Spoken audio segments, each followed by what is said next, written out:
2 வாய்ப்புகள் எனக்கு கிடைத்தது. அந்த வாய்ப்புகள் கிடைத்தபோது கூட இந்த இயக்கம் உடைந்துவிடக் கூடாது என்ற நோக்கத்தோடு தான் என் பணிகளை நான் மேற்கொண்டேன். இந்த இயக்கம் உடைந்துவிடக் கூடாது என்பதற்கு காரணமே இதை நம்பியிருக்கிற கோடான கோடி தொண்டர்கள். நம்முடைய கழக பொதுச் செயலாளரை சந்தித்ததற்கு காரணமே கழகம் தொய்வோடு இருக்கிறது.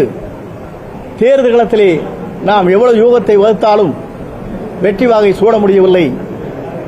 கழகத்தை ஒன்றிணைக்கப்பட வேண்டும், வெளியே சென்றவர்களை இணைக்கப்பட வேண்டும்.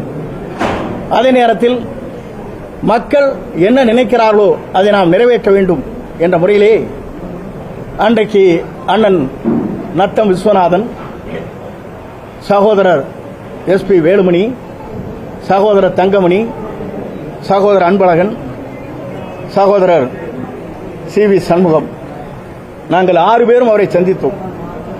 இந்த கருத்து பரிமாற்றங்களை நடைபெற்றது. கருத்து பரிமாற்றங்களை அவர் கேட்டதற்கு பிறகு அவர் பொறுத்தவரையிலும் அந்த கருத்தை ஏற்றுக்கொள்கிற மனநிலையே அவர் இல்லை.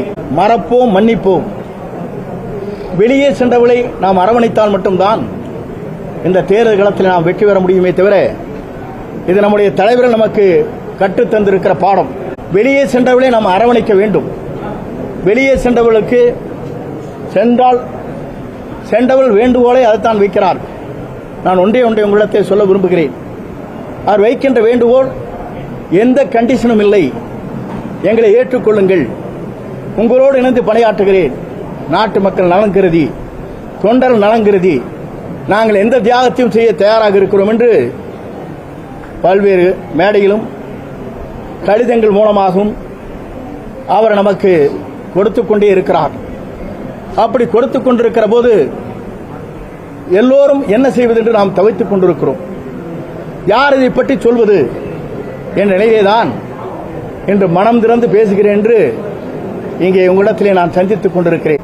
மக்கள் நினைத்துக் கொண்டிருக்கிறார்கள் ஆட்சி மாற்றங்கள் தேவை என்று. அப்படி ஆட்சி மாற்றங்கள் தேவை என்கிற போது வெளியே சென்றவர்கள் ஒன்றிணைக்கப்பட வேண்டும்.